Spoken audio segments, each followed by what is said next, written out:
जय हिंद। मैं नया चेहरा और नई उम्मीदवार विधानसभा 145 के जो हमारे साथ मौजूद हैं। सर, हम आपसे जानना चाहते हैं कि जिस तरह से गीता भरत जैन जी हैं, मीरा भाईंदर के अंदर में उन्होंने विकास की गंगा बहाई है और विकास की गंगा बहाने का काम वो कर रही हैं, इतना कि आप उनको डिस्टर्ब करने के लिए सामने आकर के पंडित जी हैं, राम भद्राचार्य जी, वो आशीर्वाद दे रहे हैं। ऊपर से फिर उसके बाद में वो अनेकों काम कर रही हैं, हिंदू शेरनी है। आप क्या है ऐसा जिससे लोग आपको चुने? देखिए, जनता सब चीज जानती है। जनता ऐसी अनाड़ी नहीं है, पहले जैसे कोई लोगों को कुछ समझ में नहीं आता वैसा नहीं है। चाहे किसी को भी ले आए और विकास की गंगा अगर बहती थी तो शायद उनके सामने कोई भी नहीं रहता था लड़ने वाला, कोई भी नहीं रहता था लड़ने वाला, क्योंकि उनको मालूम था कि भाई इसने इतना विकास किया है कि इनके सामने जाके हमको हारना ही है। जब कुछ नहीं किया इसलिए इतने लोग उनके सामने खड़े हैं, और जो खड़े हैं वो पहले हारे हुए लोग भी खड़े हैं। लेकिन मैं तो पहली बार अपना ये कर रहा हूँ, उम्मीदवारी जाहिर किया हूँ। मैंने 2 बार 3 बार कोशिश भी किया, लेकिन मुझे मेरे पार्टी ने टिकट नहीं दिया उस टाइम पे।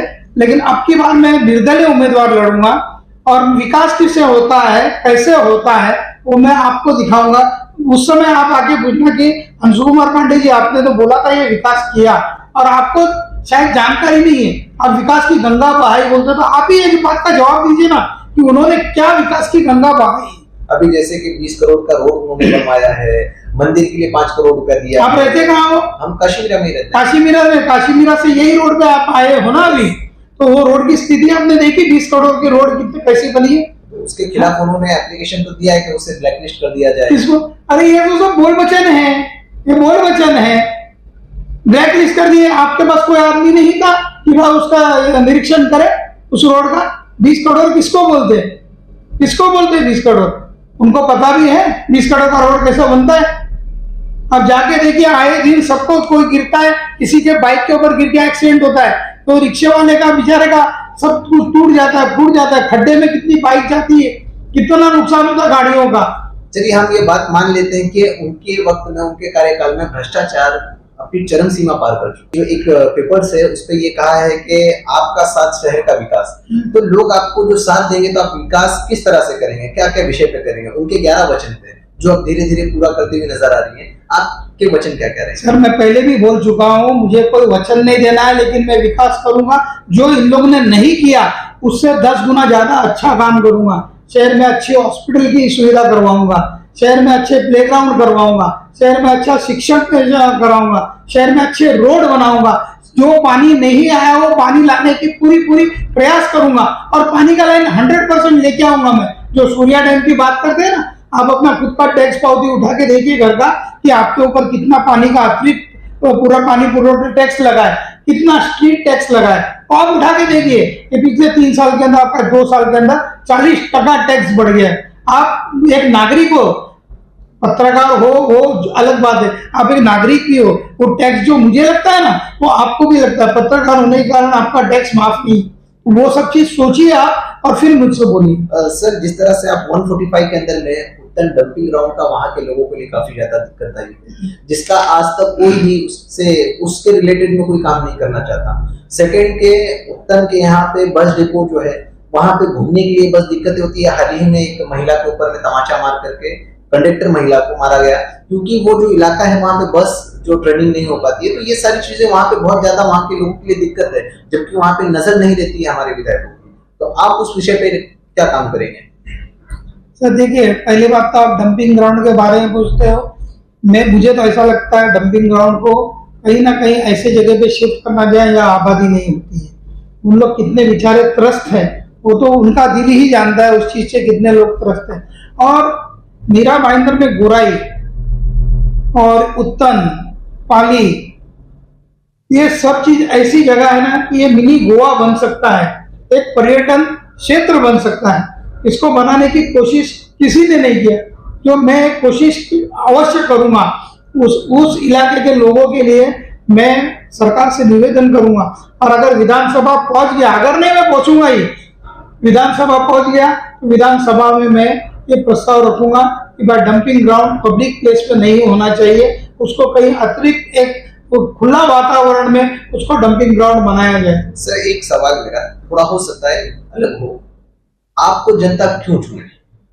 क्योंकि मैं एक स्वच्छ छवि का इंसान हूं, मेरे अंदर काम करने की क्षमता है और मैं एक नगर सेवक रहने पर मैं इतना काम किया हूं अपने एरिया में, चाहे एसवी रोड हो चाहे आरएमपाक हो, 10 इंच की 8 इंच की। मैं कमिश्नर साहब को डेप्यूटी कमिश्नर की बात नहीं करता हूँ, कमिश्नर साहब को उस टाइम पे लेके आके मैंने वहां नई पाइपलाइन डलवाई, लोगों की सारी सुविधाएं की।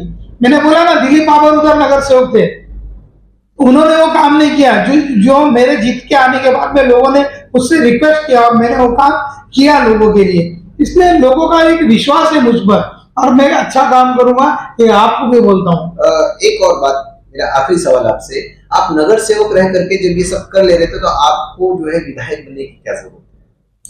अरे नगर सेवक का क्षेत्र छोटा है, विधायक का जितने भी आमदार बने हैं सब नगर सेवक से ही आमदार बने ना। मैं सबका नाम नहीं लेने जाता हूँ, जितने 4 आमदार बने यहाँ, 4 आमदार, वो चारों के चारों नगर सेवक, महापौर, उप महापौर ऐसे बनने के बाद उन लोग विधायक बने। तो मेरी भी एक कोशिश है, मैं साफ सुथरी छवि वाला इंसान हूँ, मैं अनकरप्ट इंसान हूँ, तो मैं ये जानता हूँ कि मैं सारा काम अच्छी तरह से कर सकता हूँ, लोगों को एक अच्छा वातावरण दे सकता हूँ, इसलिए मैंने सोचा कि मैं विधायक लड़ूं। बहुत बहुत शुक्रिया हमसे बात करने के लिए। ये थे हंशु कुमार पांडे जी, जिन्होंने सारी बातें क्लियर कही है। उत्तर के अंदर में जो दिक्कतें आ रही हैं उस पर भी ये अगर विधायक बन करके जाते हैं तो वो विषय भी करेंगे। उत्तर वालों के लिए काफी अच्छी फैसिलिटी मिल सकती है, वहां को गोवा टाइप बना सकते हैं, एक अच्छा पर्यावरण जो वो इलाका बन सकता है उसके ऊपर में भी ये काम करेंगे। अब देखना ये है कि जो जनता जिस तरह से जब ये कॉर्पोरेटर के लिए खड़े हुए थे उम्मीदवार के लिए, तो वहां की जनता ने इन पर भरोसा किया और उन्होंने काम करके दिखाया, तो जिस तरह से ये विधायक के लिए खड़े होंगे तो क्या लगता है कि जनता उसी तरह से इन पर भरोसा करेगी? ये एक सवाल है। आप लोगों की राय क्या है कि इन्हें जो उम्मीदवारी मिली है विधानसभा के लिए, ये जीत करके आएंगे और आने के बाद अगर ये जीत के आते हैं तो क्या लगता है कि ये वचन पूर्ति काम करेंगे या सिर्फ और सिर्फ जो आज हमसे कह रहे हैं वो एक कहने के मुताबिक में रह जाएगा, या ये काम करेंगे? ये एक सवाल है बहुत बड़ा, आप लोगों के लिए कमेंट करके जरूर बताएं। इनकी छवि इनके बताने के मुताबिक में कि ये काफी बेहतरीन तरीके से जब नगर सेवक थे तो काम करते रहे हैं।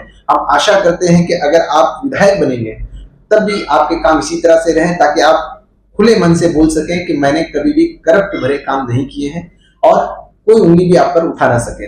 दोस्तों आप लोगों की राय हंशु कुमार पांडे जी पे क्या है कमेंट करके जरूर बताएं। वीडियो अच्छा लगा तो इसे दूर तक पहुंचाएं। मैं इब्राहिम, जय हिंद, जय महाराष्ट्र।